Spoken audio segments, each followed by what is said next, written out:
Good morning, everybody. Welcome to a wonderful morning of Chem 1105 with your host, me, Dr. White. And for those who celebrate today, today is Rosh Hashanah, the Jewish New Year. So Lashana Tov, which means have a great year, a good year. And I hope you all have a healthy and prosperous New Year. That's the typical greeting. Another one is Good Yontif. And with that, I hope you also had a nice Labor Day break. I got to fight with Mother Nature, mow my lawn. And before I did that, I got to fight with, not fight, but wrestle with my lawnmower. My lawnmower is over 20 years old and I keep it up and do maintenance, but it wouldn't start. 2 weeks ago it did. And so new air filter, I knew it needed that. Nope. New spark plug. Nope. Then I did something smart. I read the manual and they said, if it doesn't start, new air filter, I did that. New spark plug, I did that. And they said, tap on the carburetor. I did that, fired up, saved me a whole lot of money by not having to buy a new lawnmower, which is a good thing. So all in all, I had a great time. Plus I spent some Zoom time with friends.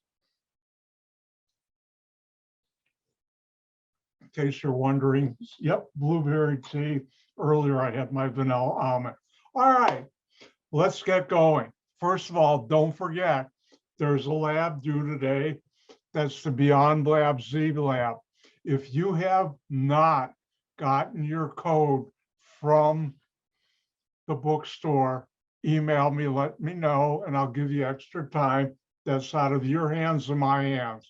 After we had our lab last week, I think it was Friday, I had a meeting with some people, personnel at Beyond Lab Z, and what they recommended was, if you're having any trouble with the code the bookstore sent you, what your student colleagues said before about logging in on version 2, you can't anymore because it's the 31st of August, they no longer support that.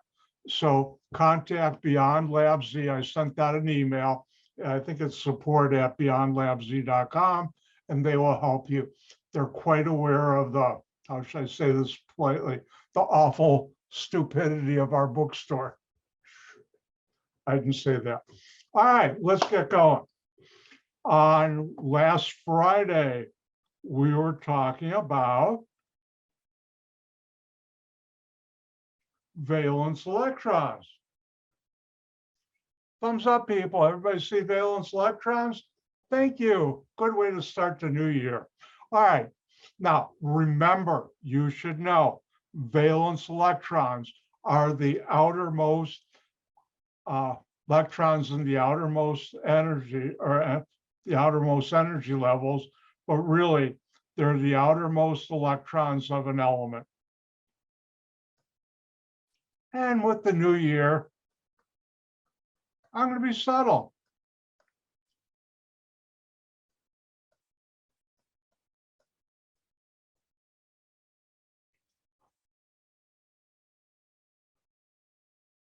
There you go. So you should know that what are the valence electrons? My favorite one is, definition is the outermost electrons of an element. And later on today, into this week and next week, you'll find out why Dr. White loves valence electrons. They've been good to me. I've been good to them. Now,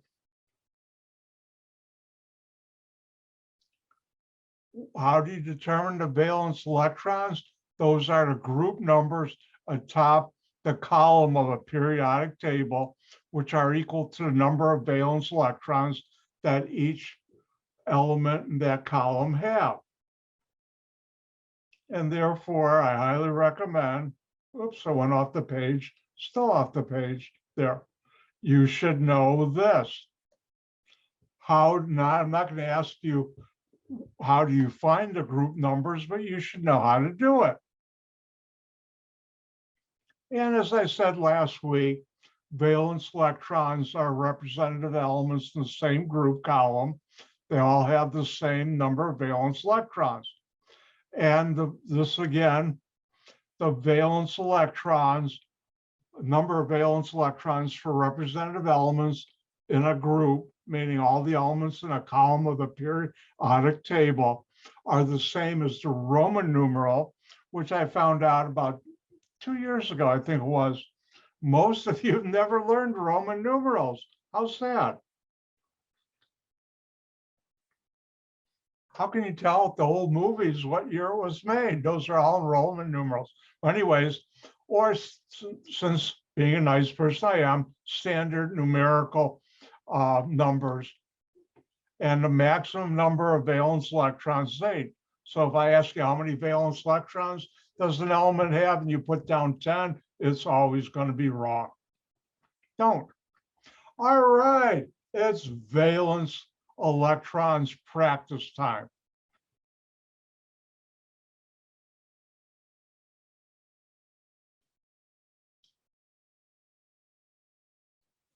All right, thumbs up, people. Everybody see my periodic table, which is also yours.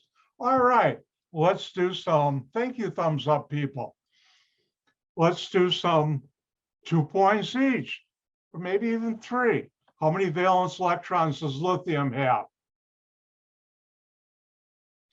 Time's up. Lithium, chemical symbol Li. Go to the top in red, number 1. 1 valence electron. Not all the electrons, that's the atomic number, but the valence electrons, which are the outermost electrons of an element. All right, let's do another one. How many valence electrons does carbon have?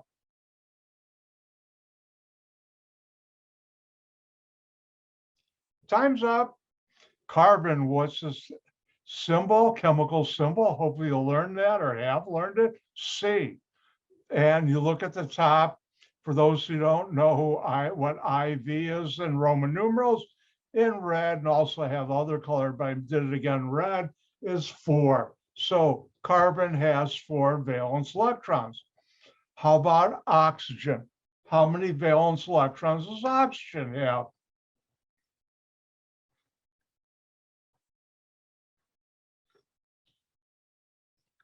Time's up. Oxygen, chemical symbol O, right there. And you look at the top and you see the number 6. So it has 6 valence electrons. Let's go to the noble, not a noble, let's do a halogen. How many valence electrons? One of my favorite elements, chlorine has. Time's up. Chlorine, Cl. Look at top, you see VII, that's Roman numeral for 7, so it has 7 valence electrons. How many valence electrons does bromine have? Same, 7. How about iodine? 7. Fluorine, F, 7. Remember, all the elements in a column have the same number of valence electrons. Now, if we go all the way over to the first column on your left, remember the alkali metals are the first column excluding hydrogen. But for valence electrons, hydrogen is considered part of the column. So how many valence electrons does hydrogen have? The answer is 1. And it only also has 1 electron, which is its valence electron. And that's our valence practice time. Oh no! If you look at the bottom of the page, right here, it says page 28 of 28. We've run out of chapter. Actually, we've just finished chapter 3. Now, important announcement. I have covered all the chapters, including the appendix 2 and A2 and A4, for the material that will be on test number 1, which I believe is a week from this Friday. I'll have to look it up. By Friday, I will have a breakdown of what chapters, which is this 1, 2, 3, plus appendix A2 and A4. I will send out, put an announcement, send out an email to each of you. And in that announcement, we'll have how many pages test number 1 is, how many problems, how many points. In this case, 100. So a later test, I may put in some bonus points. But test 1 is usually always the highest average test, means you can get the most points if you study. Remember, do the practice problems. We've done most of them. On Friday, I will go through chapter 3 problem set. Again, on Friday, I'll go through chapter 3, 1, 2, 3, chapter 3 problem set. So make sure you try it first before I do it. And you know what that means? Happy New Year, but I get to it a second time. It's new chapter time. And we're going to go to, I have my syllabus chapter 11, but I'm going to move that toward the end of the semester. It makes more sense after I thought about how I set it up. And now we're going to do chapter 4, part 1. This material will be on test 2, not test number 1. I always try and finish up material for a test a week or a little more before the test, and it works out fine for you, which means you can get good grades, which makes me happy, which is good for me. All right, let's do chapter 4, part 1. But before I forget, we'll go for a while, and then we're also going to do lab number 3. I guess that's it. Yeah, lab number 3 today also.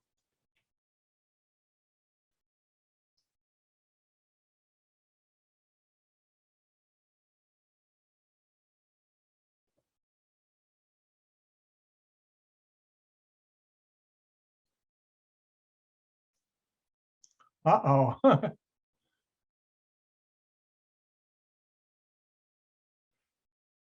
right, got it. Thought I closed the wrong thing.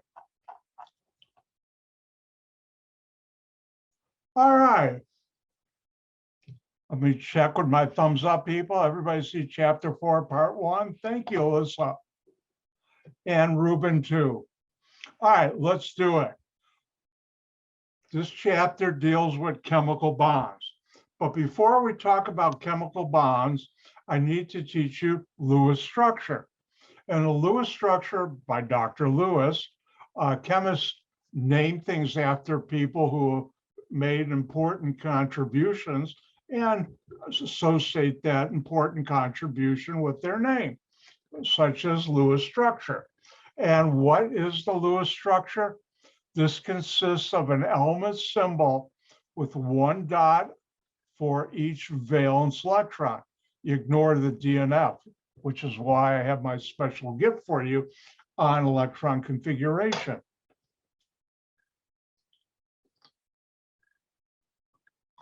Now, where it says note, place 1 electron on each side of an element symbol before putting a second electron on each side. I should point out, which I don't have, this is for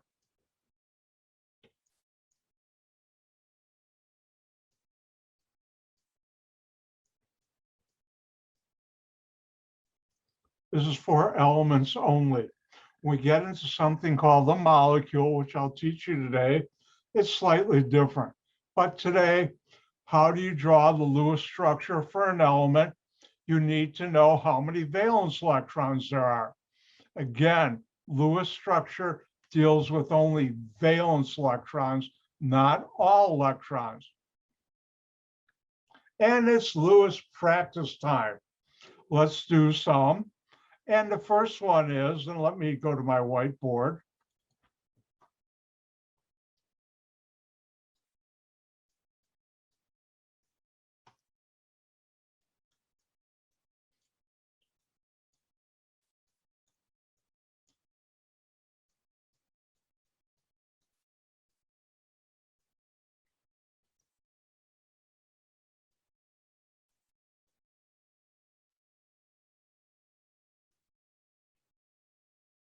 draw the Lewis structure for,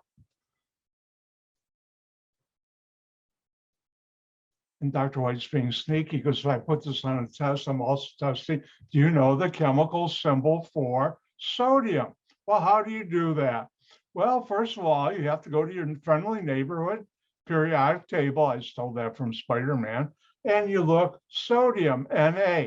How many valence electrons? Go to the top, 1. I can do that. And now, remember, it has 1 valence electron.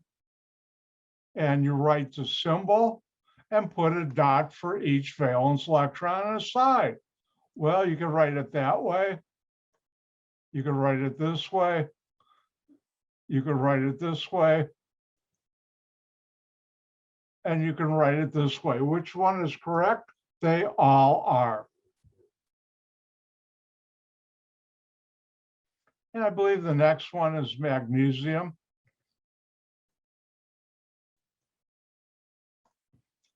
And how many valence electrons does magnesium have? Because you need to know in order to draw the Lewis structure. And if we go to our friendly neighborhood periodic table, I'll let you figure out how many valence electrons does magnesium have.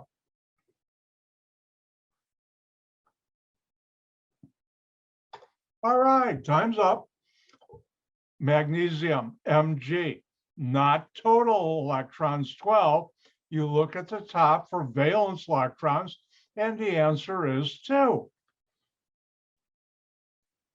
So I now know I have 2 valence electrons and the chemical symbol, and I put a dot on each side before doubling up. Now, there are many ways I could draw it. I'm just going to draw 2 of them. Oh, I'll do 3. And those would be, there'd be 1 more. Now, watch closely. In a Lewis structure, you don't double up until each side has 1 dot.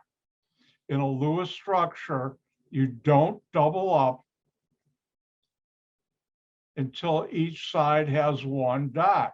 So if you were to do this, it'd be wrong because you have 2 on one side before each side has 1 dot. And that's the rules of Lewis structure.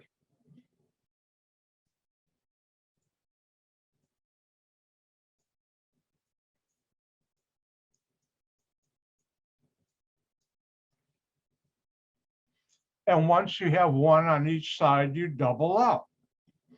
So let me have you try and do oxygen.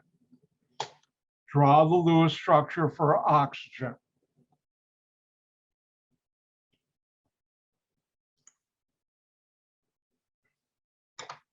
To help you out, hopefully you've had enough time, oxygen, chemical symbol O,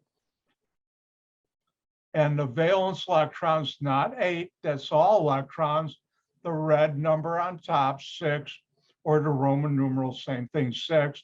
Oxygen has 6 valence electrons. Now, why don't you draw the Lewis structure for oxygen?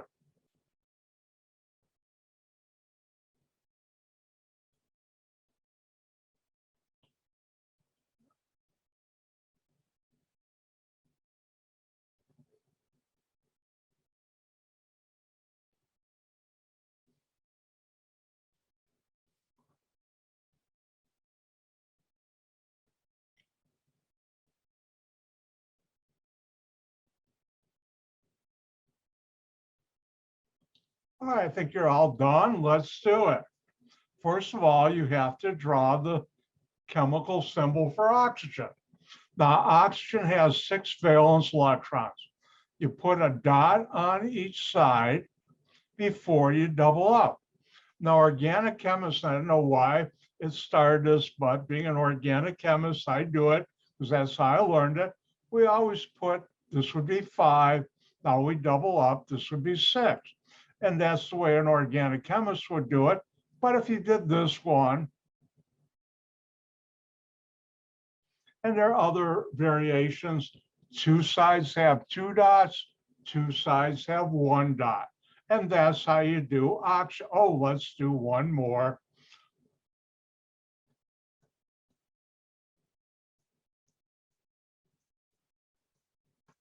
Why don't you do the Lewis structure for bromate?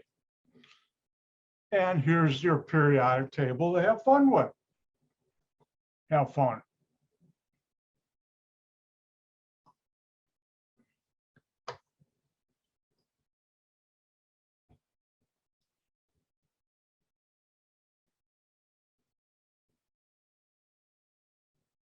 And I'll help you out now. Bromine, Br, has not 35 electrons, valence electrons. That's all electrons. You look at the top, VII are 7 in red or black, and that means bromine has 7 valence electrons.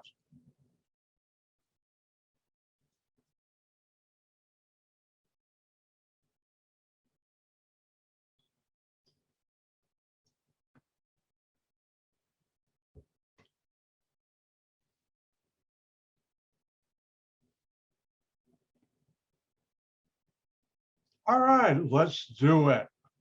Write down the chemical symbol. What I have here, and I have here and here, and like here, that's for your benefit. You don't have to do that in test, or you can. But I have 7 valence electrons, 1, 2, 3, 4. You put 1 on each side before doubling up. Then I have 3 more left, 5, 6, 7. So this is one way. I could have also easily have done this.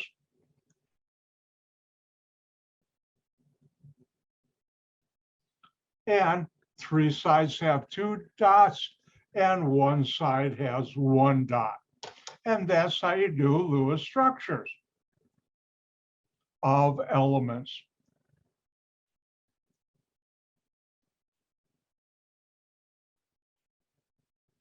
Now,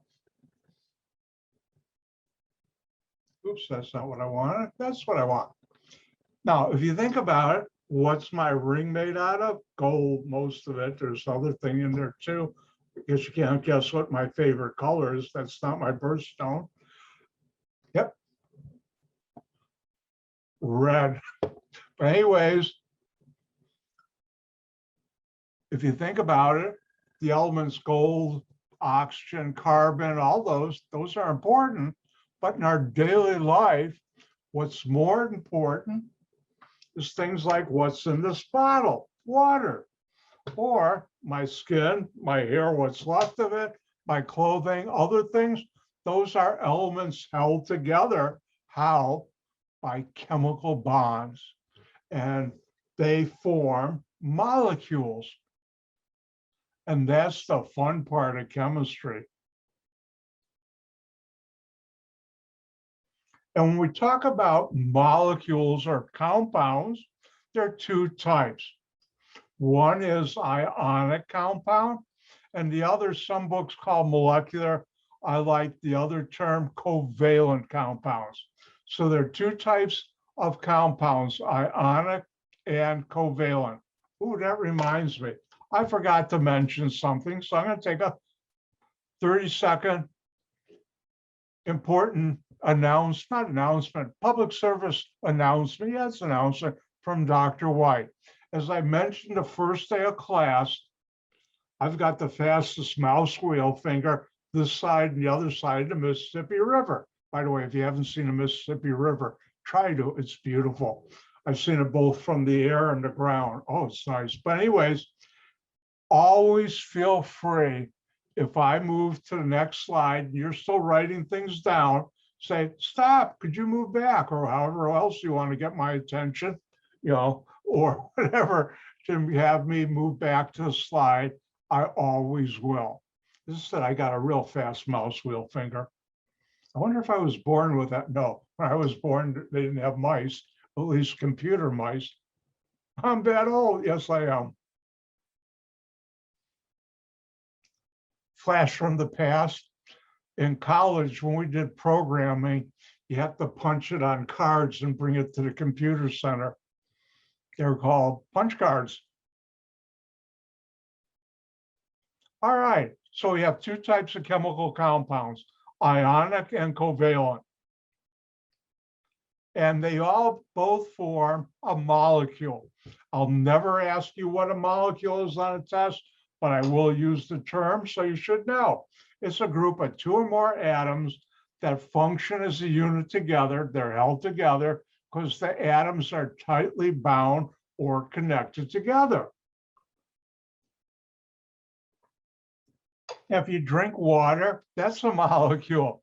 If you look at your skin, it's some huge molecule made up, we call it a polymer. And your hair are molecules, the air you're breathing is molecules. So they're everywhere.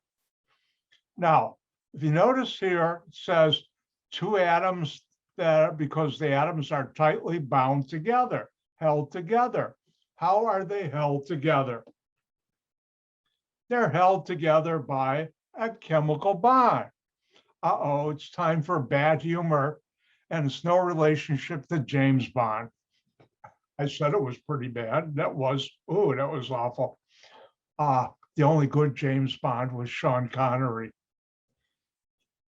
But I'm a purist in that. But anyways, so chemical bonds are the attractive forces that hold atoms together in more complex units we call molecules. I'll never ask you on a test what a chemical bond is, but I'll use that term. Now, when we come to chemical bonds, there are two types. And the first type is an ionic bond. And the second type is a covalent bond. Ionic bonds make up ionic molecules. Covalent bonds make up covalent molecules.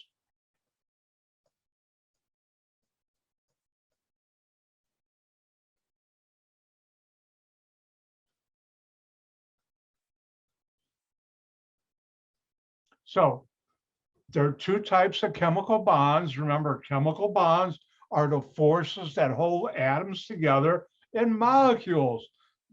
And the next time you drink water, you can think of it's a molecule and the atoms are being held together by a chemical bond.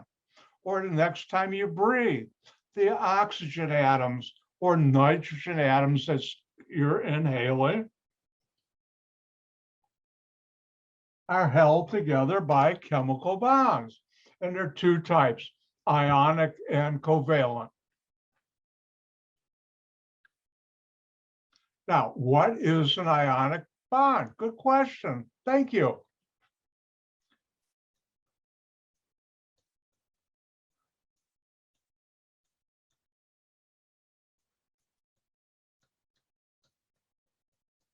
It's subtle New Year's Day. All right. What's an ionic bond? It's something the ionic bond results from the transfer of one or more electrons from one atom or group of atoms to another atom or group of atoms. So ionic bond is the transfer of one or more electrons from one atom or group of atoms to another atom or group of atoms. And the key thing is transfer and one or more electrons from one atom to another atom or group of atoms. So when you have one or more electrons being transferred from one atom or group of atoms to another atom or group of atoms, we call that an ionic bond. And in case you're wondering,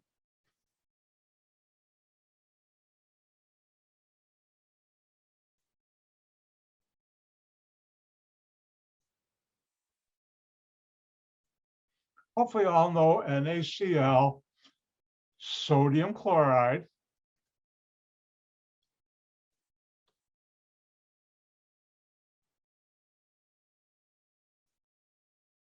also you might know it as table salt,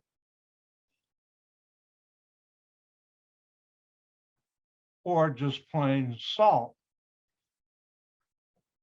And the sodium and the chlorine atoms are held together in an ionic bond. And by the way, I think I mentioned this, but I'll mention it again. If you ever go out to dinner or lunch or breakfast with a bunch of chemists, including Dr. White, me, one of us will always ask, could you please pass the NaCl, NaCl, NaCl.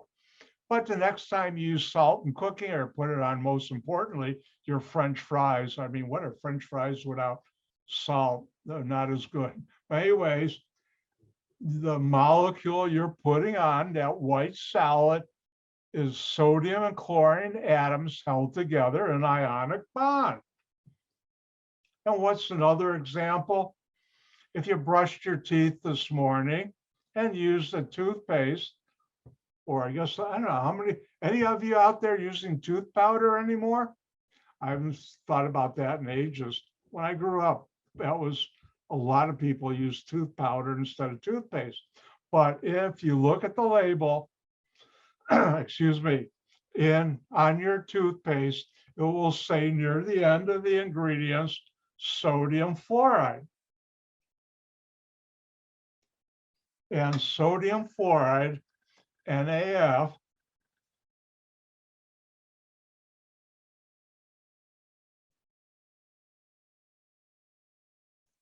I always spelled fluoride wrong, and I probably did in there too. I think there's a U in there somewhere.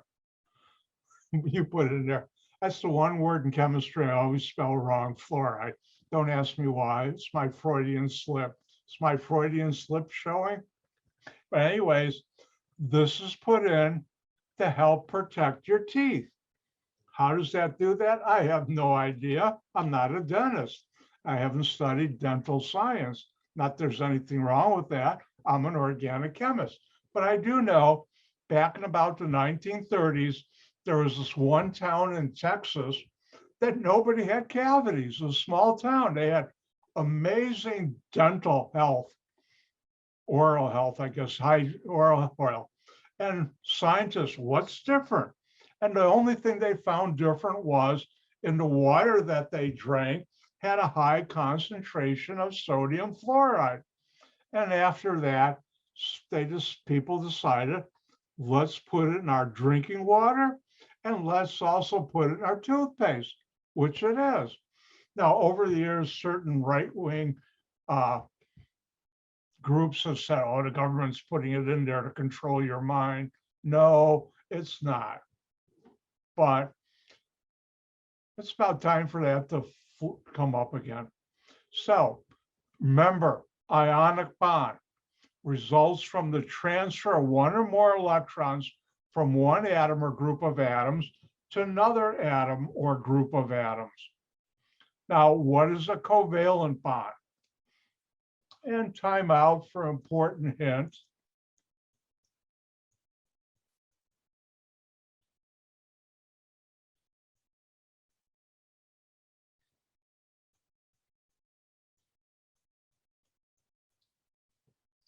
And that is, you should know, a covalent bond results from the sharing of one or more, and now pairs, remember pair means two, of electrons between atoms. Covalent bond results from the sharing of one or more pairs of electrons between atoms. Hint, know this. By the way, after test one, you'll see the correlation to how big I write know this, to how important it is. Hint. So, covalent bond results from the sharing of one or more, and that's the important thing, pairs of electrons between two atoms or atoms. What's an example of this? Well, the most important one I can think of is water. And if you speak German, that's Wasser. If you speak Spanish, I believe that's aqua. Someone correct me if I'm wrong on either one. And I can't spell water. And the hydrogens and oxygens are held together by a covalent bond. So next time you drink some water, you're drinking a molecule with covalent, there's actually more than one bonds. Another one, oxygen gas, O2.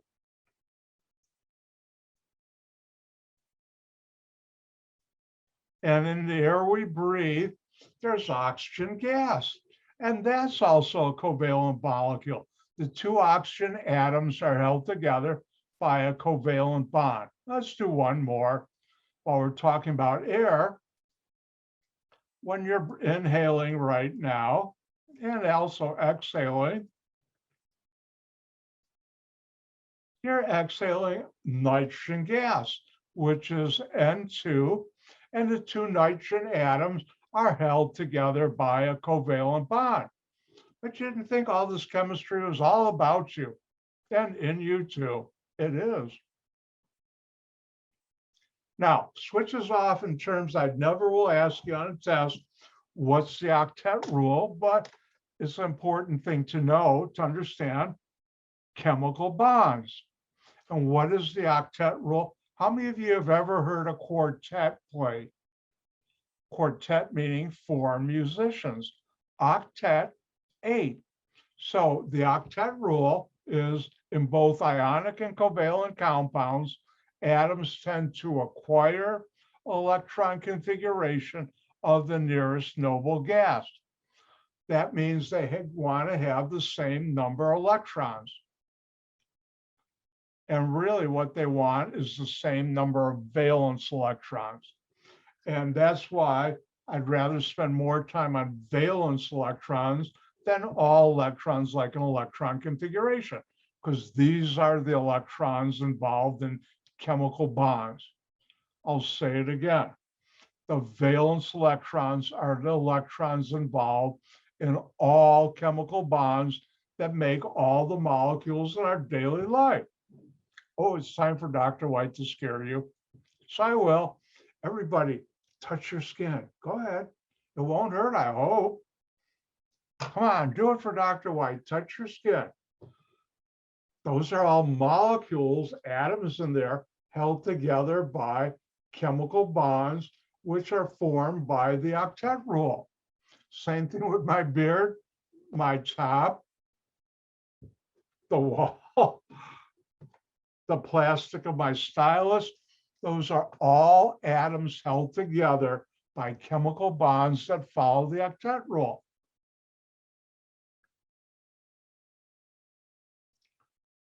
Now, another way of saying the octet rule, which I'll never ask you, in compound formation, in other words, forming chemical bonds, atoms of elements lose, gain, or share electrons, and those are valence electrons, in such a way that their electron configuration becomes identical to that in the nearest noble gas nearest to them in the periodic table, which is 8 valence electrons. Don't you like how I got colorful there? And that's where the octet rule got its name. I'll never ask you that, but this is important to understand. When you form a chemical bond, atoms lose, gain, or share electrons, so they have 8 valence electrons.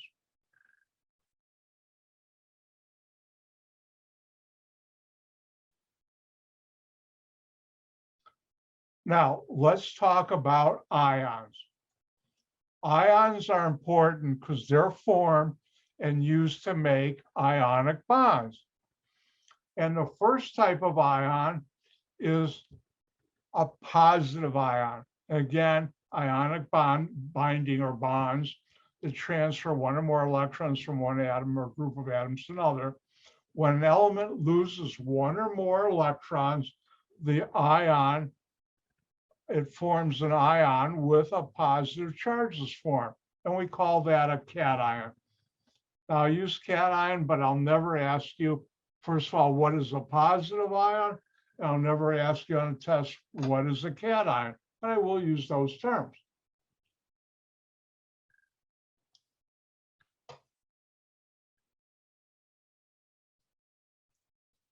Now, ions have charges.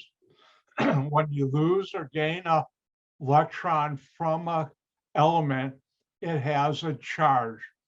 And how do we determine the charge? And if we look at magnesium, I have it here, but let's look at a better way of showing it and explaining it. Thumbs up, people. Do you see my whiteboard? Thank you.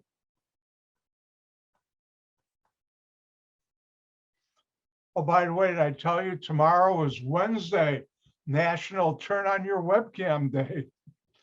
Did you buy that?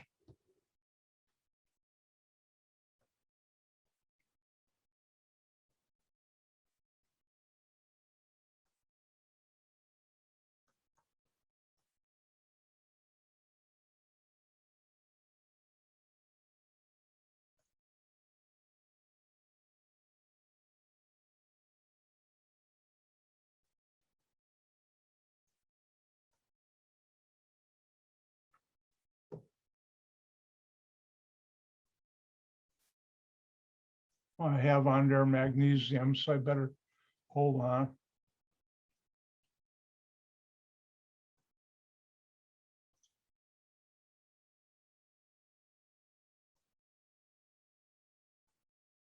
All right, so the question is, how do you figure out what ion does magnesium form? Well, magnesium is Mg, and now you have to look at the periodic table. If you notice, magnesium has an atomic number of 12. 12 electrons, 12 protons. What's the nearest noble gas? Remember, the gases in the end of all the way to the right of the periodic table, numerically closest to magnesium. Well, you have two choices, argon at 18 and neon at 10. Which is closer? Hopefully I'll pick neon, that's 2 away. Argon is 6 away. So here's how you figure out what ion will magnesium form.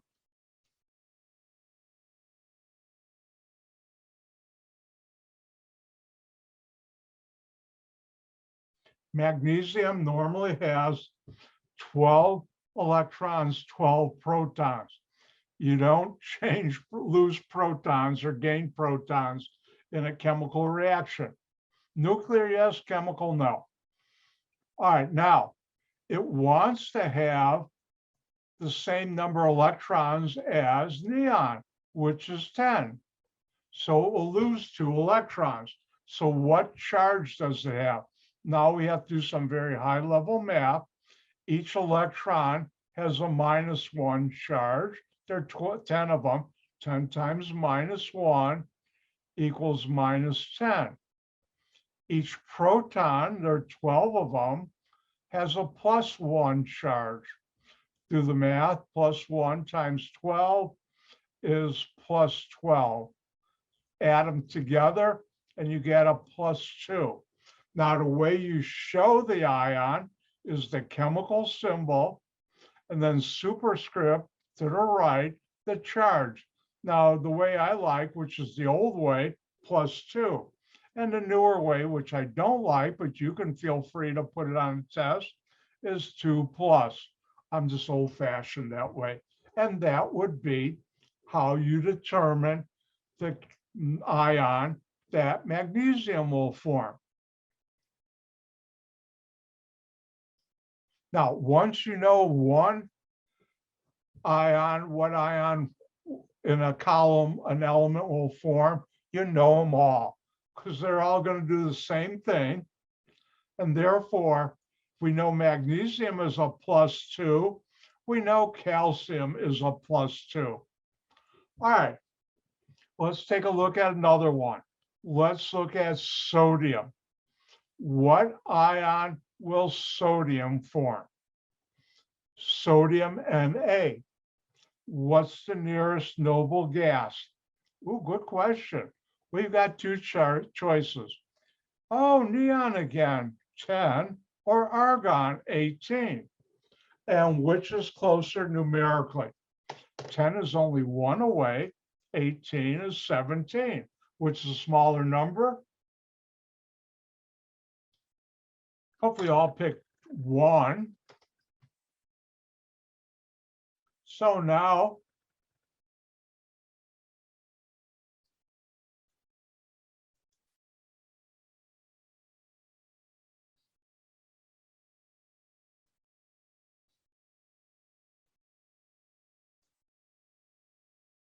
sodium has 11 from the atomic number, 11 electrons, 11 protons, but it wants to get a stable octet, have only 10 electrons, but it will not lose any protons. Let's do some high level math.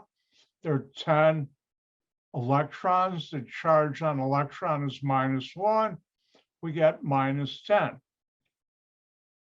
There's 11 protons. What's the charge on a proton? +1. That's +11. Add the charge together, -10 plus 11 is a +1. And how do we show that ion? By having the chemical symbol. And with a plus charge, I'm done. Now, all this stuff, do you have to put that on a test? No. But I found through life and taking a lot of tests in undergrad and grad school, trust me, a lot, the more you let the paper do your thinking on a test, the less mistakes, at least I made. So I think it helps for you to do something like this, but if you can do it in your head, hey, do it.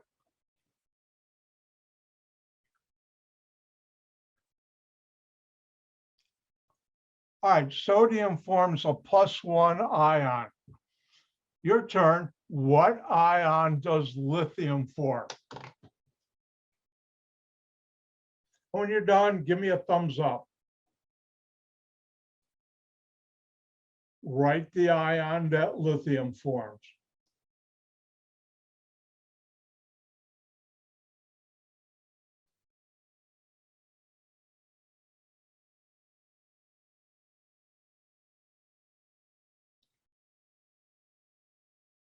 Oh no, so I'm not going to put my thumb up Monday. It's actually Tuesday. Doesn't today feel like a Monday?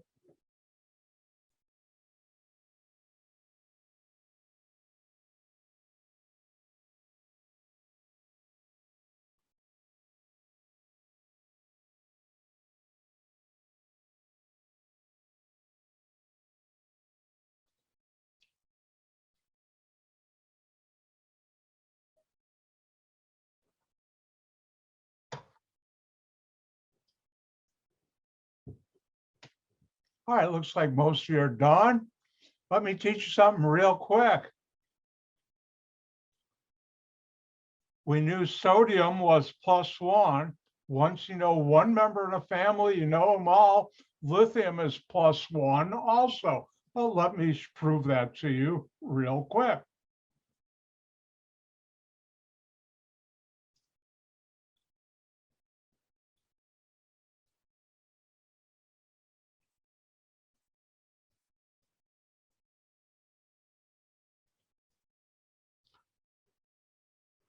Lithium has 3 electrons, 3 protons. The nearest noble gas, you got 2 choices. Neon is 8 away, helium is 1 away. Hopefully all picked helium. That has 2 electrons. And now we're looking at, oops, wrong place to go. Right place.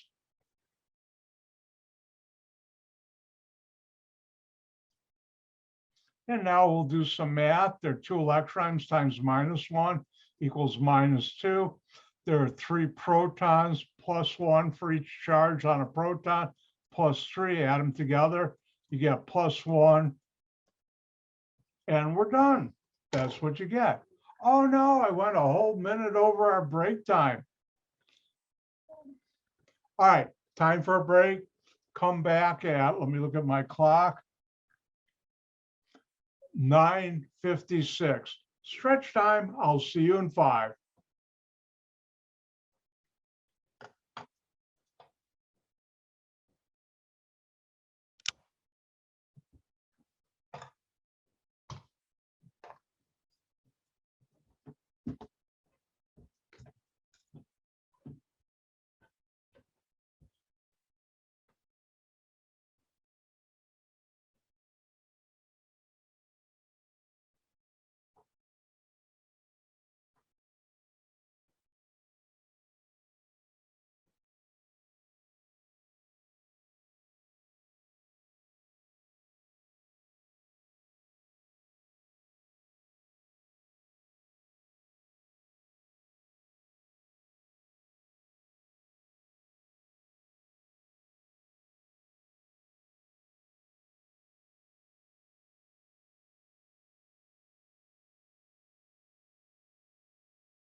Time to get going again. All aboard.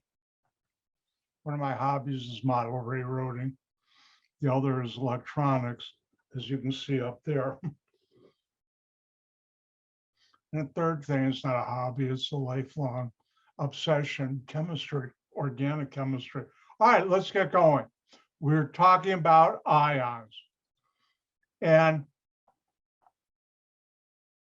molecules that lose, or not molecules, atoms that lose electrons form positive ions called a cation. I just showed you how to determine the charge of cations. And again, you lose electrons to get to the nearest noble gas. And each electron has a -1 charge. Each proton has a +1 charge. You gain or lose electrons, you never change proton number. Now, the other type of ion you form is a negative ion. And when an element gains 1 or more electrons, an ion with a negative charge forms. It's called an anion.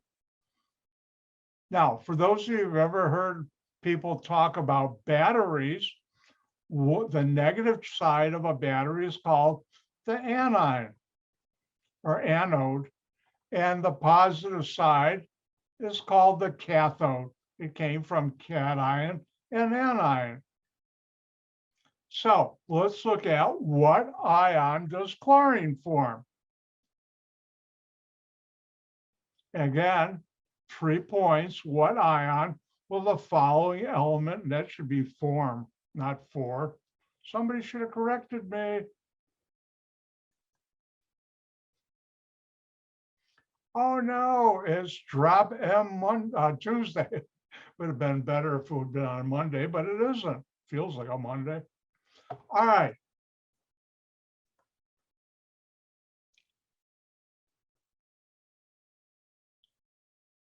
So the question is, what ion does chlorine have? Cl. Hopefully all can read this writing, Cl. If we look at our periodic table, chlorine, atomic number 17.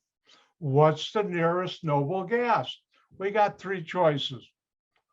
Neon 10, 7 away, argon 18, 1 away, and krypton 36, 16, well, what am I doing?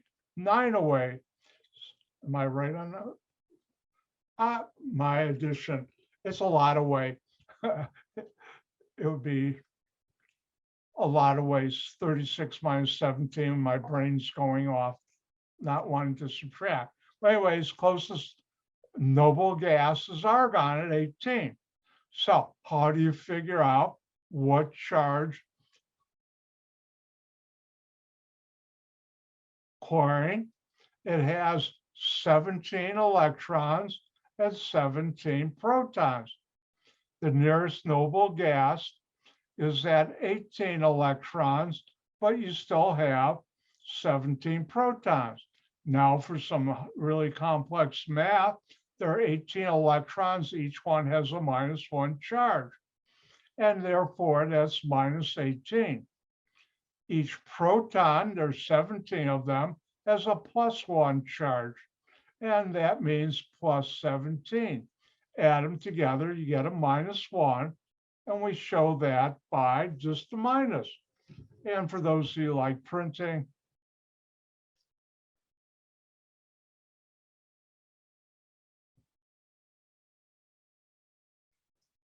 and there you go. That should be a lowercase l. I just put, I guess you don't need the line at the bottom. And that's how you do ions. So I'm going to give you one to try.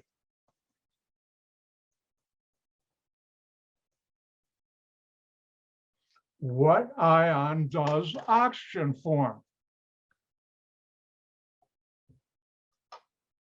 Chemical symbol O.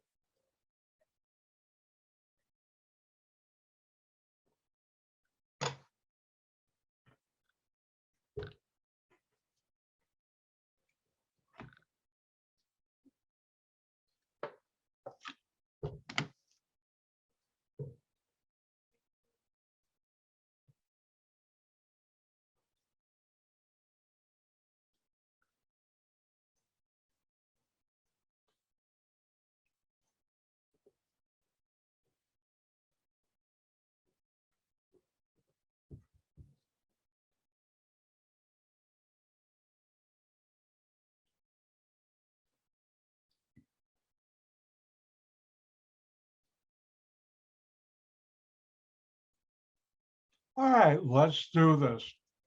All right, oxygen right here has 8 electrons, 8 protons, 8 electrons. What's the nearest noble gas?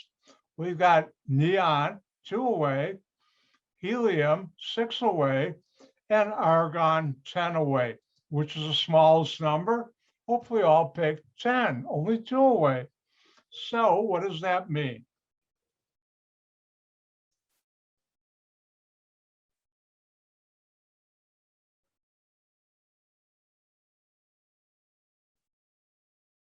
Oxygen has 8 electrons, 8 protons.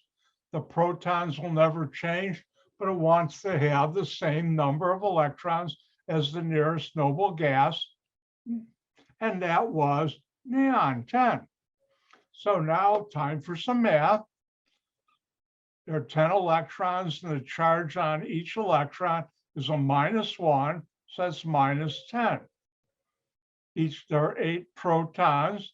Each proton has a +1, and that would be +8.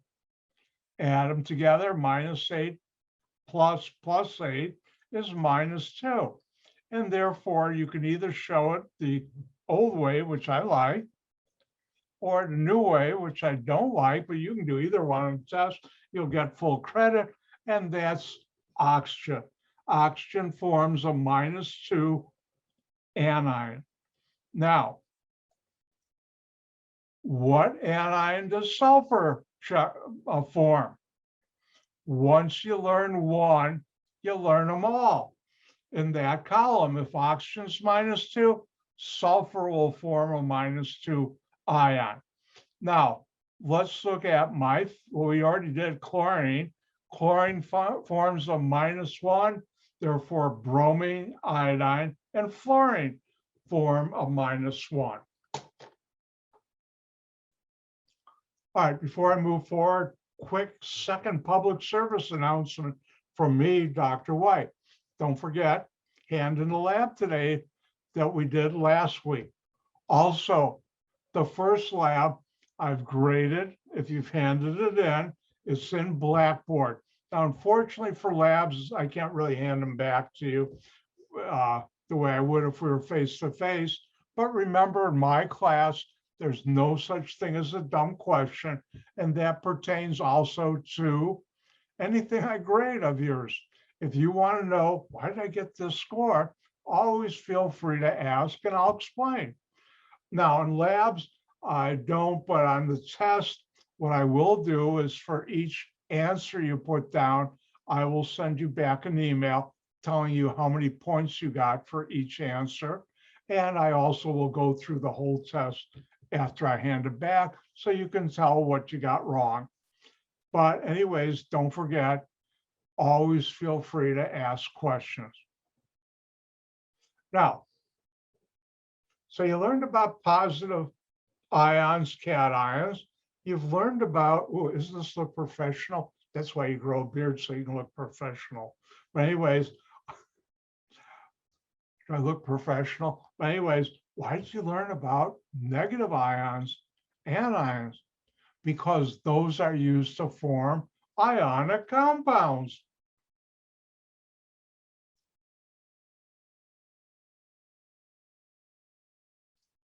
And remember, ionic compound formation, you have electron transfer.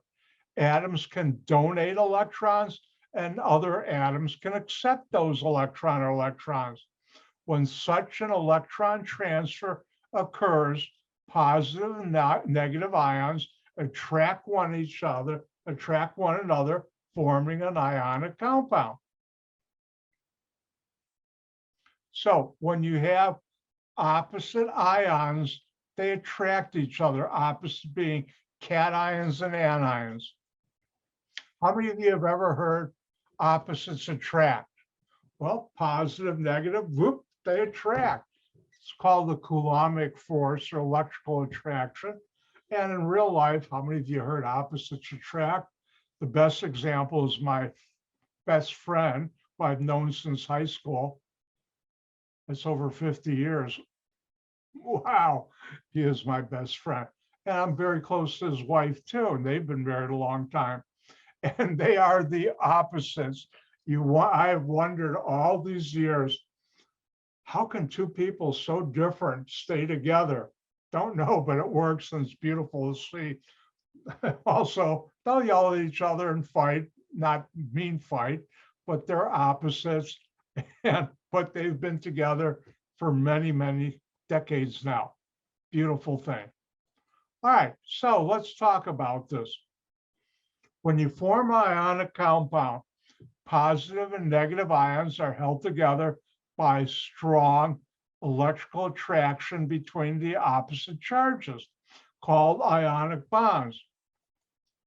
Now it's time for me to do a generation gap on you. How many of you have ever played with bar magnets? You should buy some. When I was a kid, my father bought me some. You pull them together. If you have north and north, there's north and south. Pull them together and go like this. But if you have north and south, they go clink. And ions do the same thing. They don't go clink though.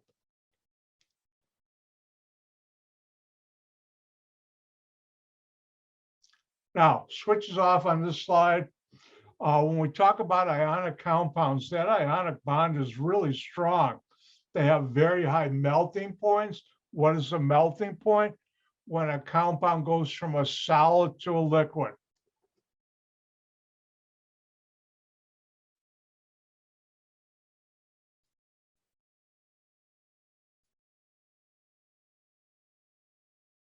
I'm sure you all, that's an awful looking you.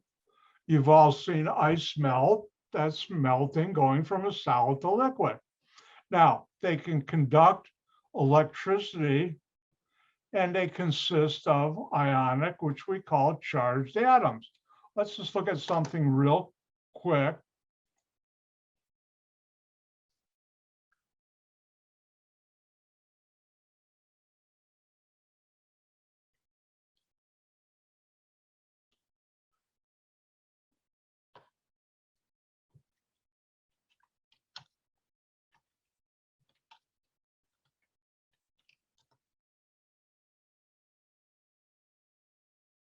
All right, thumbs up, people. You see sodium chloride on your screen from Wikipedia. Years ago, I used to call it Wikipedia. My students would all yell at me, "It's Wikipedia, Dr. White." And they taught me. Anyways, if you look on the right and scroll down where it says properties, chemical formula, NaCl, please pass the NaCl. If you look, melting point, 700.7 degrees Celsius, which is 1,473.3. That's a lot of significant figures. Fahrenheit. I don't know about your oven, but mine sure doesn't go that way. Salt is an ionic compound.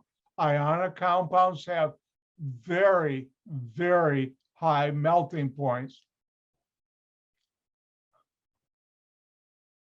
Quick thing, I don't know if I mentioned it, Wikipedia has been so heavily policed in chemistry. Other stuff I can't talk about, but chemistry I can. So heavily policed by PhD chemists, including yours truly. I have had changes made to things in Wikipedia long ago that were wrong. For many years now, I have yet to see any kind of even major, let alone or minor, let alone major mistake in a chemical entry in Wikipedia. That's a good place to get chemical information. Google works too.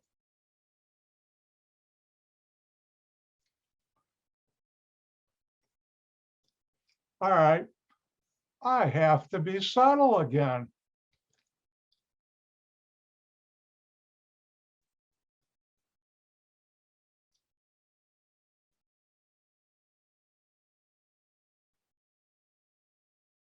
Oh.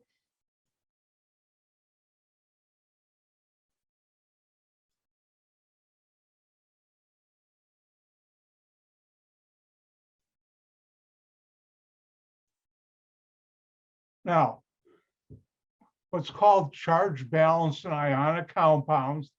For a formula of an ionic compound, that indicates the number and kind of atoms that make up an ionic compound. And this is the most important thing. The sum of ionic compounds in a formula is always 0. For ionic compounds, the charges add up to 0. I think I have it in another slide, but I'll write it right here.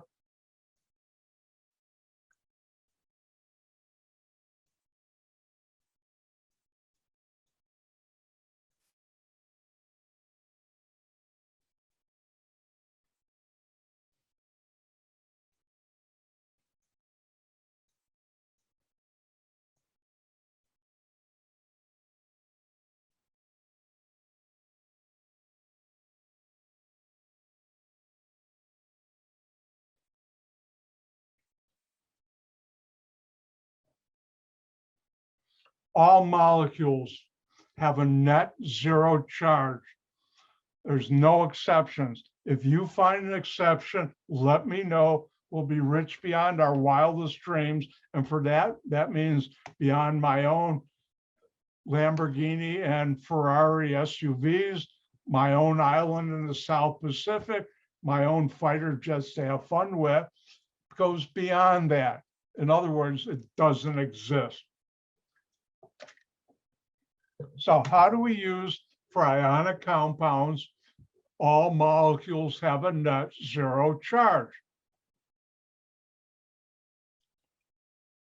And this we will find out right now. The subscripts, the number of elements in an ionic compound in the formula of any ionic compound has a 0 overall charge, a net 0 charge. Therefore, the subscripts in a formula are used to obtain 0 overall charge.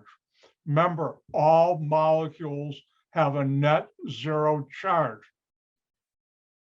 Have you ever wondered why sodium chloride, remember, please pass the nickel, has only 1 sodium and 1 chlorine?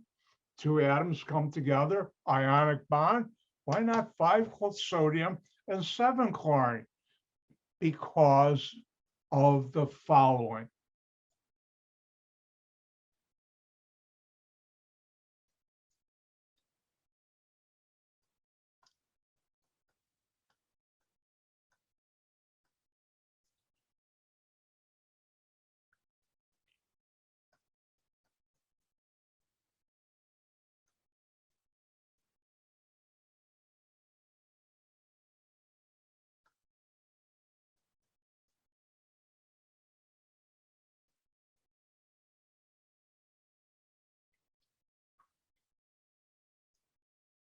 It's awful spelling Tuesday.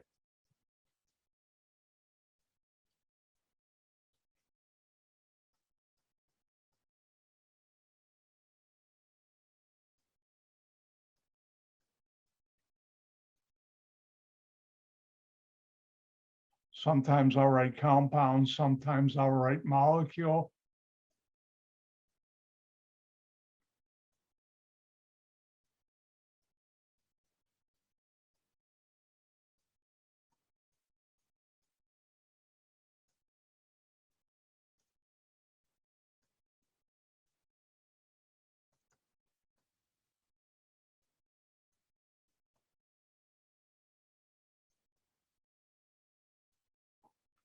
All right, let's look at the following. Write the empirical formula. That means the simplest formula, just elements and their numbers of the elements for a compound, or I could have written molecule with the following ions. And we have sodium plus and chlorine minus. How do we do that? Well, sodium has a +1 charge. Chlorine has a -1 charge. And that always has to add up to 0. Does it? And the answer is yes. So that tells us we have 1 sodium. You can't change the charge in a molecule, but you can change the number.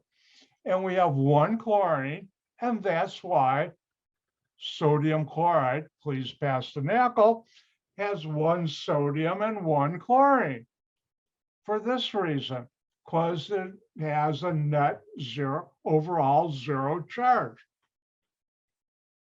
Let me show you another one.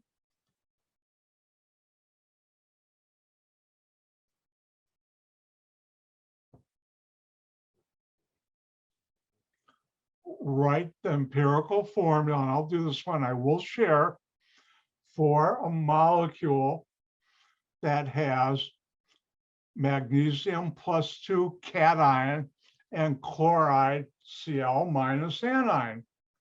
And notice this has a +2 and this has a -1.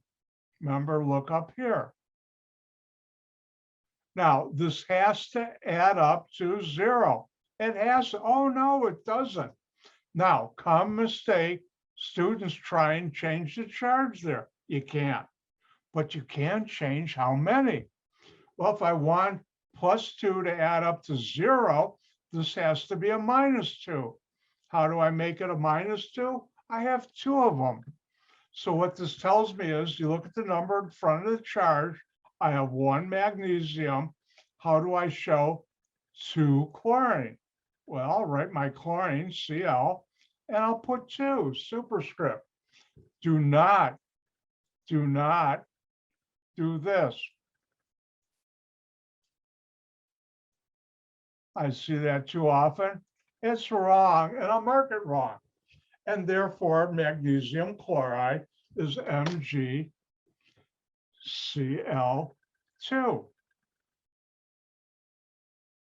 Oh, I'm going to let you try one.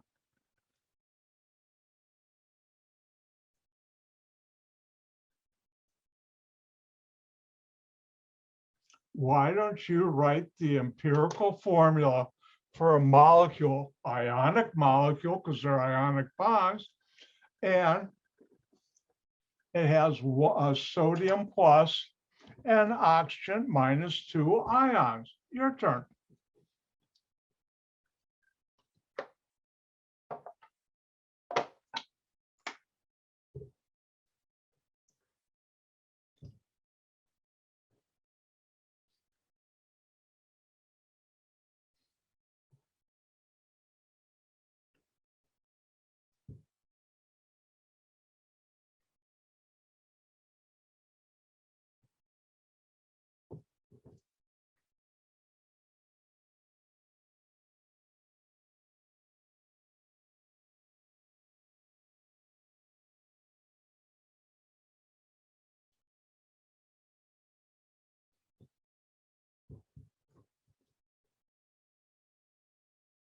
And it looks like everybody's done, so I'm going to get to work. What's the empirical formula for a molecule with sodium plus, oxygen -2? This is a +1 charge. This is a -2. It has to add up to 0. Oh, it doesn't. Students try and change the charge. You can't, but you can change how many. If this is a -2, how do I get a +2? I have 2 of them. And how do we show that? I have 2 sodium and 1 oxygen. You guess this is called sodium oxide. Oh, let's do one more.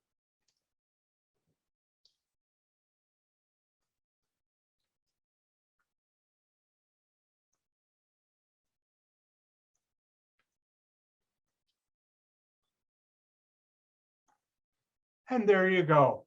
Why don't you write the empirical formula for a molecule with a calcium +2 cation and a chloride -1 anion?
All right, I think everybody's done.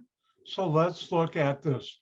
Calcium is a +2 cation, and chlorine is a -1 anion, and it must add up to 0. It doesn't. Do not change this charges. You can't, but you can change how many. This has got 1. This is a +2. How do I make this a -2? Put a 2 there. And that now adds up to 0. And that means I have 1 calcium, and this number tells me I have 2 chlorine. Now, this is calcium chloride. And let's look at something. In order to form the +2 cation, calcium gave up 2 electrons. And where do those 2 electrons go? To the 2 chlorines, because each one gained an electron to get Cl-. So when electrons are transferred, you form an ionic bond. And what's holding the calcium and the chloride ions together? An ionic bond.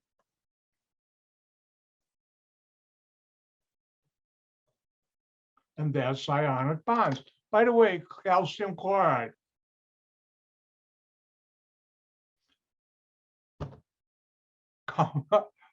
January or February, it's going to get real cold around here. I mean, really cold. And if you have snow and it melts sort of on the streets, it will form ice. Now, sodium chloride, rock salt, will melt ice to a certain temperature, but about 20, 15 degrees Fahrenheit, if it's getting real cold and lower, it won't melt ice. How many of you are familiar with the little white pellets you buy at the big box store, home improvement stores? I've got a big bag already put away from last year because I didn't use that much in my garage. And it melts the ice at a much lower temperature. And I'll teach later on why that does that. But for now, it melts it. And what are those little white pellets? Is calcium chloride. And that's what the cities put on the street when it's real, real cold. So it melts the ice so you don't skid and get into an accident.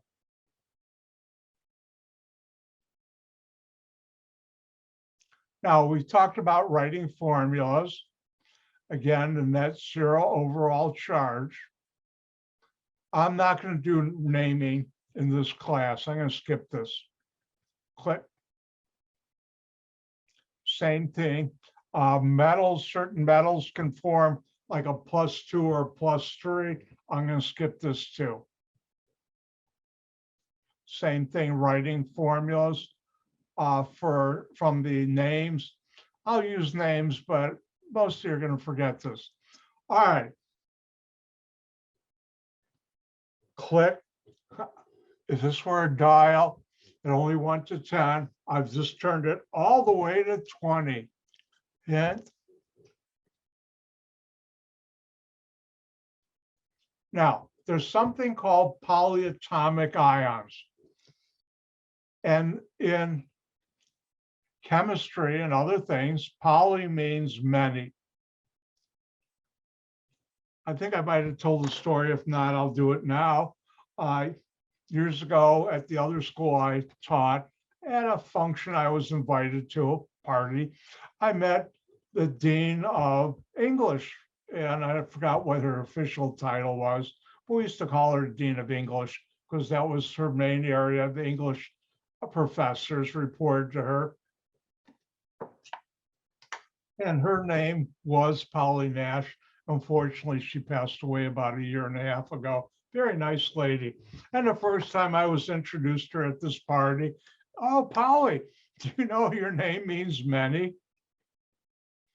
And she gave me that look like, you know how many million times I've heard that? And I apologize. I still think of many when I hear her name, but polyatomic means many atoms, ions. And what's a polyatomic ion? I'll never ask you, but you should know about them, is a group of atoms that acquire an electrical charge, a charge which is shared among the atoms in that group. So polyatomic ion is an ion made up of more than one atom that has a charge. Now, I switches off on this. When you name them, you use the AT ending, but you should know the next slide, some of them. Now, here are key polyatomic ions. Nitrate, NO3 minus 1. Nitrite, NO2 minus 1. Sulfate, SO4 2 minus, or as I like to do it, minus 2. And bicarbonate, I'll talk about the other ones, HCO3 minus 1s, and later on I'll talk a lot about hydronium hydroxide. And these are polyatomic ions. Now let's look at how you write. Now I have down here know these names, and I'm not going to ask you that. I should really put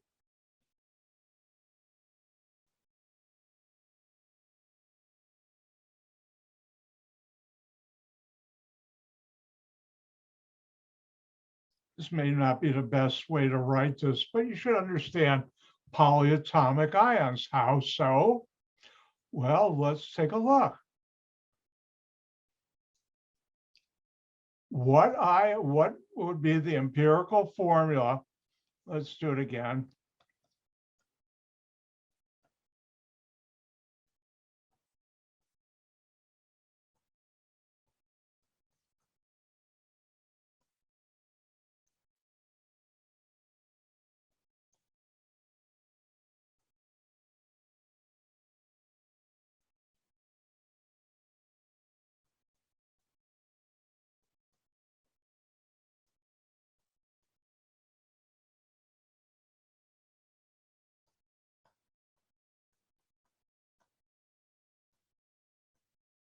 And what would be the empirical formula for the following?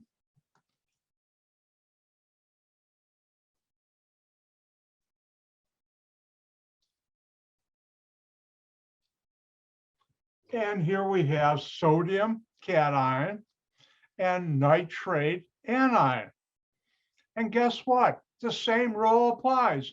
All molecules have a net zero charge. In fact, it's so important, I'll write it here.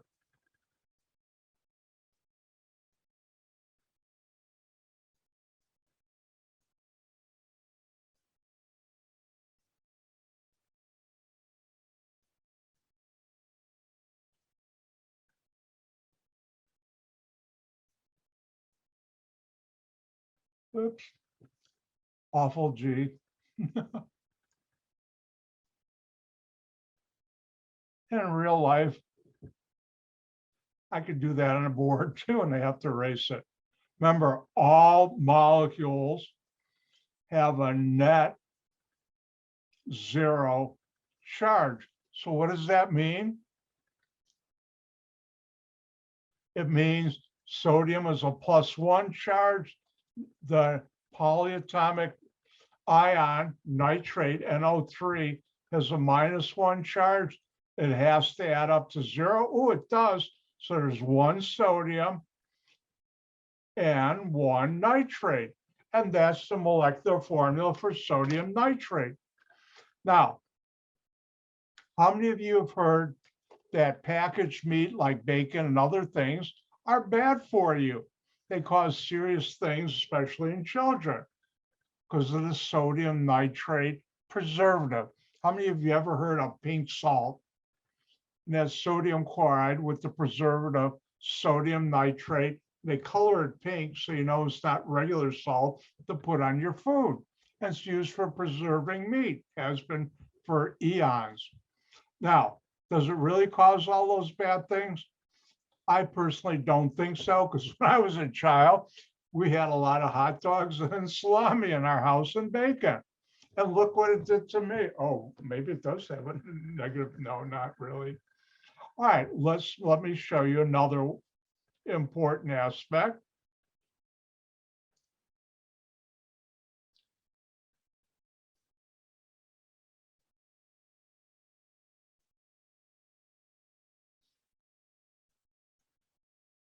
And I'll do this one. What would be the empirical formula for a molecule with calcium +2 and nitrate -1? Well, this is a +2. This is a -1. And it has to add up to 0. Uh-oh, it doesn't. Students try and change the charge. You can't. You can change how many. How do I get that to add up to 0? I put a 2 there. So now this is +2 -2. It is 0. How do we show that? Well, we have 1 calcium. How do we show 2 polyatomic ions? And the way to do that is bracket the polyatomic ion, close bracket, then to the right in subscript, how many? In this case, 2. And that's how you would write the empirical formula for calcium nitrate, 1 calcium and 2 nitrate polyatomic ions.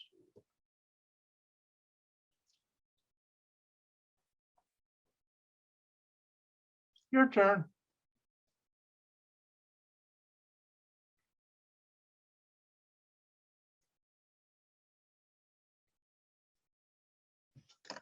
What would be the empirical formula for a molecule with sodium plus cations and sulfate -2 anions?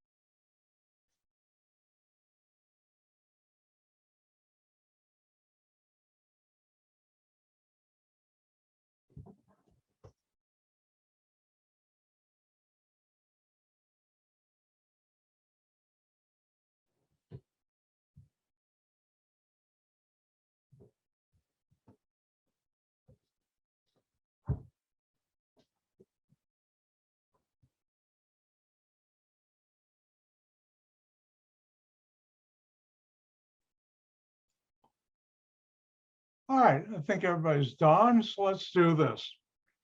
Sodium has a +1 charge, and sulfate, SO4 anion, has a -2 charge.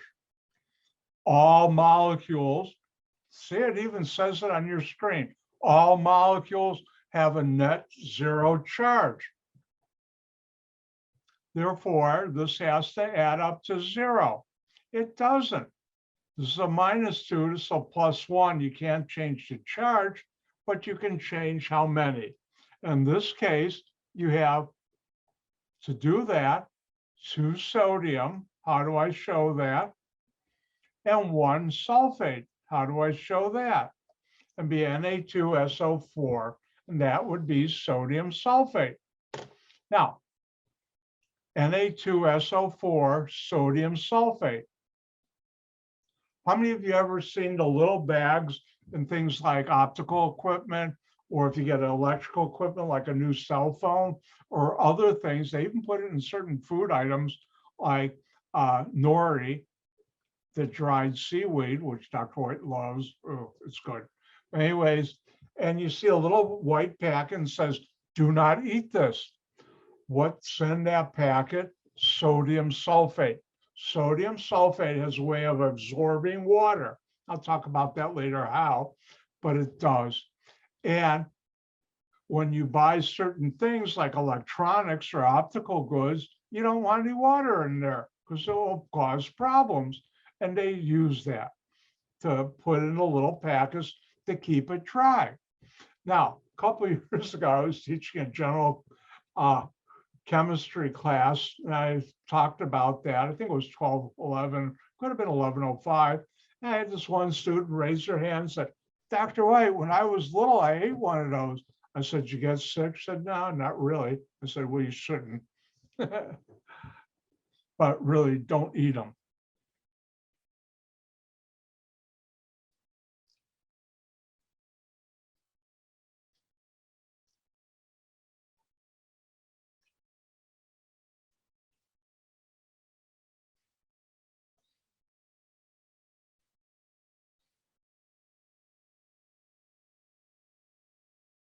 And why don't you try one more? What's the empirical formula for a molecule formed from a calcium plus 2 cations? And this is called bicarbonate, HCO3 minus 1 anions. Your turn.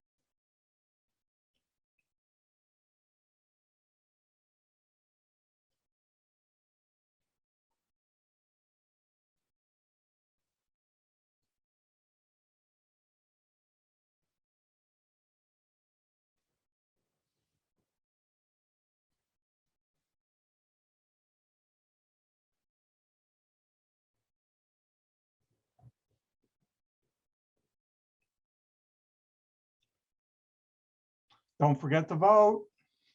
All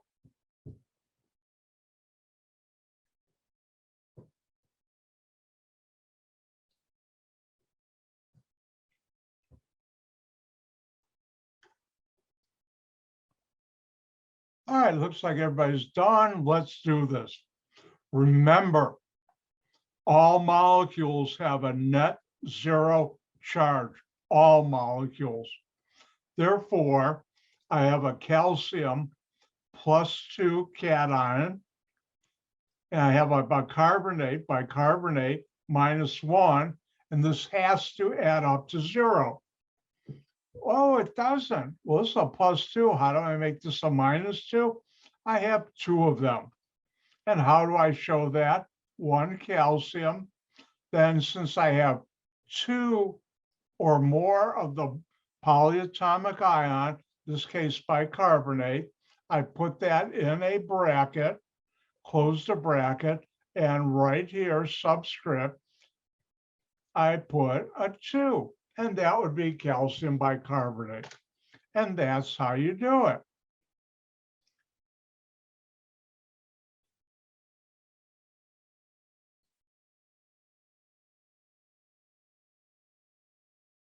All right, today's lab day. Let's take a 5-minute break. We'll come back, do the lab, and you'll be out in about 20 minutes. Remember, right now, I'm trying to catch up for a time I lost yesterday. Actually, not me, you. I already know this stuff. CN5. I'll be back. I sound like Schwarzenegger.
Oh, let's do this again. Time to get going, all aboard. I assume everybody's back. Let's get going. All right, it's lab time. And remember, on Tuesdays, we have a lab, and let me remind you, things we do in the lab will never be on an hourly exam. Things I do in lecture, which is what I just did, that can be on an hourly exam. Plus, if you look at the practice problems, that will help you. Hint, hint. Anyways, it's lab time.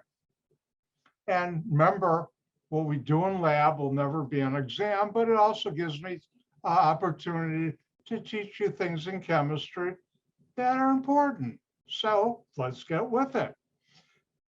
Have you ever looked at the label of different things you can buy, food items, and it has how many calories? Have you ever noticed all the good stuff are high calories and all the healthy stuff are low calories?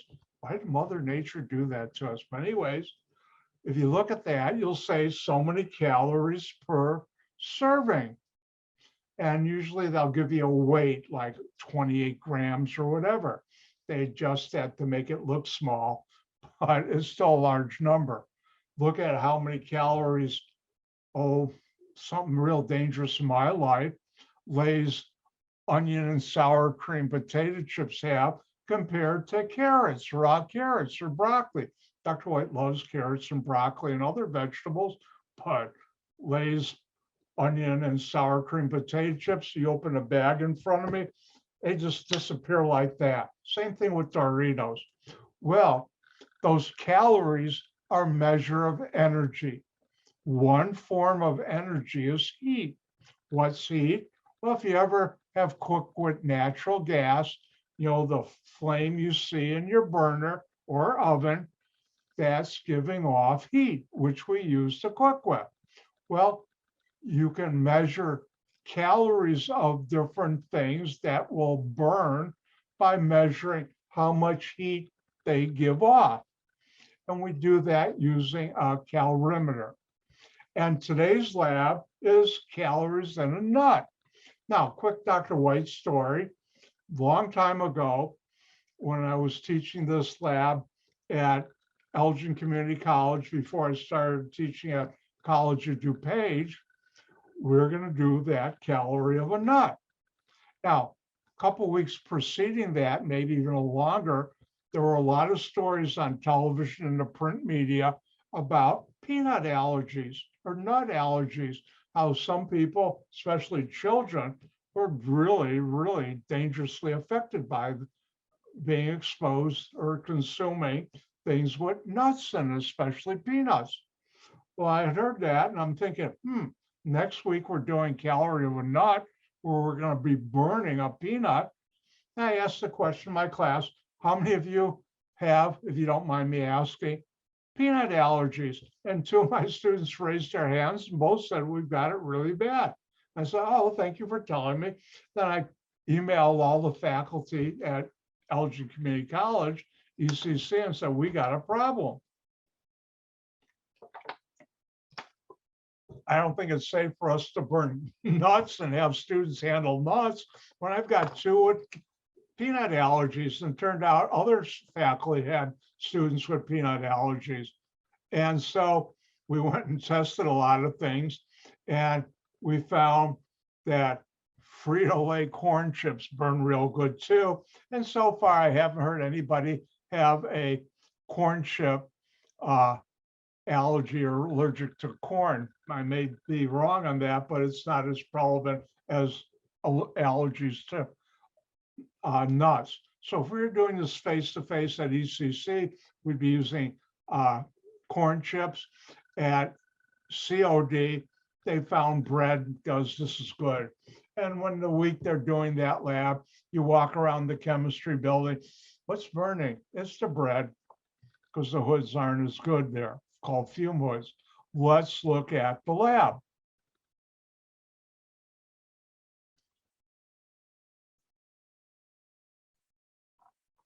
All right, thumbs up, people. Everybody see calories in a nut. All right, you can find this in the assignment area of Blackboard for the lab called Calories in a Nut. And like I say here, heat is a measure of energy, and one heat scale is called calories. And like I talked about, different food groups, and you measure the calories in a nut. This is done by measuring the heat given off for certain chemicals, they're called fats and oils in the nut when they react with the oxygen in the air. This gives off heat in the form of a flame, and the flame will heat water, a known amount. And the difference from the starting temperature of that water to the final temperature, which is called, this is a Greek letter, delta, which means difference, delta T, difference in temperature, can be calculated, and the heat given off in the nut can be calculated in calories. And this is called calorimetry. Now, if you look at Beyond Lab Z, and we will not be using Beyond Lab Z for this lab because their calorimeter, they don't have it set up where you can do things like nuts or other foods, and B, the calorimeter they have costs thousands of dollars, which you'll never see in a teaching lab in a college. What we will use is a pop can. And if we're teaching this at like COD or ECC, I tell you, next to this lab, it's like today, I would have told you last week, I would have emailed out, don't forget to bring in an empty 12-ounce pop can, because we'll be making that into a calorimeter. No, it's not thousands of dollars, but surprisingly, it works real good in the lab. And what we'll be doing is the difference from the starting temperature, the final temperature, called delta T, along with the heat capacity of water, how much water heats up, temperature change for each calorie it takes for 1 gram. This will allow you to calculate the calories in a nut. And it's time for a YouTube video.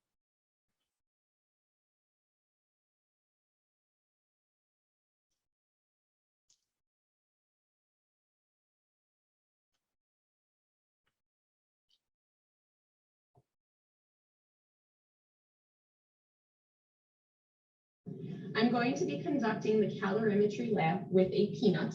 The first thing you need to do is read through your lab and then make sure that your setup looks like mine does here. Make sure also that your stick for the food source is measured out as being only 3 centimeters away from the base of your can. So make sure to measure that. You're going to need 100 milliliters of water that you will pour into your can. The water temperature is what you will be recording initially and then after the food source has burned. Hopefully everybody sees this. Go ahead and place the thermometer into the can and let the thermometer adjust to the temperature. While it adjusts, I'm going to take the mass of my food source, which is a peanut. The mass of my peanut is 0.5 grams. You need to record that into your data table. The temperature of the water in my can is 24 degrees Celsius. Very carefully place your food source onto the pin. And then you need to start your food source on fire. I'm going to use a candle to do this because it does take some time to start the food source burning. Be very careful with matches.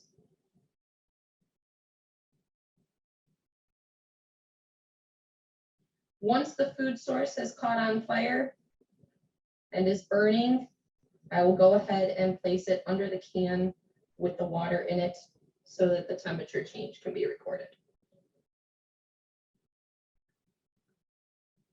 You'll start to hear some little kind of clicking when it starts to burn. that is a little indication to you, like kind of popping, that the food source is on fire on its own. Look at that You're going to flame. let that burn and heat up the water. Now that the peanut is completely burnt, you're going to check your ending temperature on your thermometer. For the data for the peanut, you're going to record a temperature of 33.5 degrees Celsius. You will be conducting this lab with 3 other food sources. No, no, you won't. By the way, if you go look at this again, Writing's not that easy, but it's Grammarly. if you, I don't see it right now, but put in calorie Dorito, that gives a really good flame. All right, in real life at COD and ECC, we have much better holders than that. We use a paper clip and it's easier to put it on there. The student who was doing that at ECC and COD, we use the butane gas lighters for a barbecue or a fireplace. And what that student didn't know with the candle, and same thing I teach with the butane lighter, the very top of the flame is the hottest part. And she was trying to light the peanut in the middle and the lower part of the flame from the candle. Finally, when she lowered a little, the peanut, don't forget, all organic chemists when they were young were pyromaniacs, loved to burn things. All right, let's go back to the lab. Now, you will use the following equation A to determine the heat in your nut. Calories of your nut equal the mass of the water in kilograms, the delta T, the change in temperature, times the specific heat of water, calories per kilogram degrees C. What's the specific heat of water? 1.00. That's the number that goes right here. This is 1.00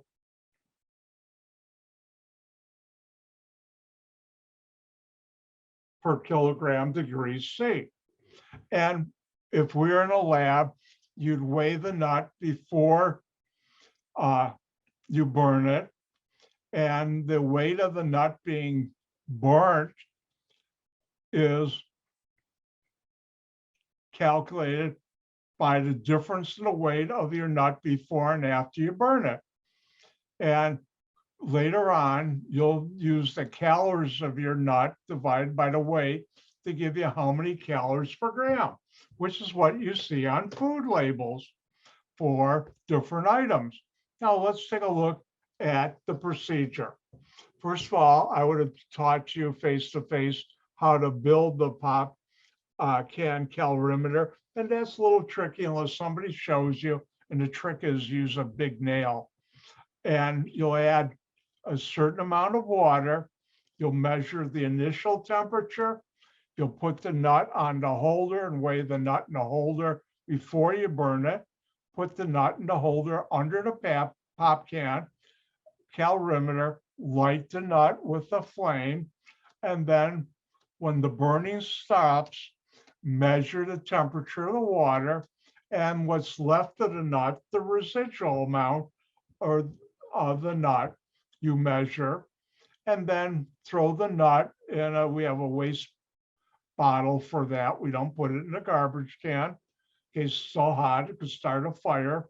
And then the water can be dumped down, and the pop can, we tell students outside the door in COD in the hallway, there's a recycle bin, and you put your pop can there. Now, you'll use 200 milliliters of water, which is 0.200 kilograms. That's the mass of the water. Now, notice I have color coded. You'll need that number. Next, your final temperature was 43.5. Your initial temperature was 21.0. The difference between those, delta T, is number 1 minus number 2. You'll need this. And then the weight of the nut and holder before you burnt it, the weight of the nut residue, that's the burnt part, and the holder afterward. And if you take number 3 minus number 4, you'll get the weight of the nut, which I call 5.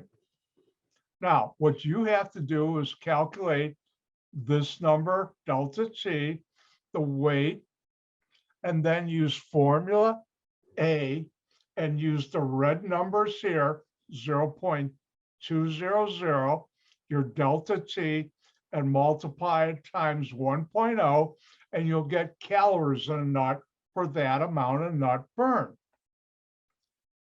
And you take number 6, your calories, and divide it by number 5, the weight of the nut consumed, and that gives you how many calories per gram your peanut is. I say nut, we use peanuts. You could do it with almonds and cashews too, but peanuts are cheaper. And when we used to do this face-to-face with a peanut, we're going to spend the least amount of money, at least the schools do. And then I've got some questions for you to answer. And that's today's lab.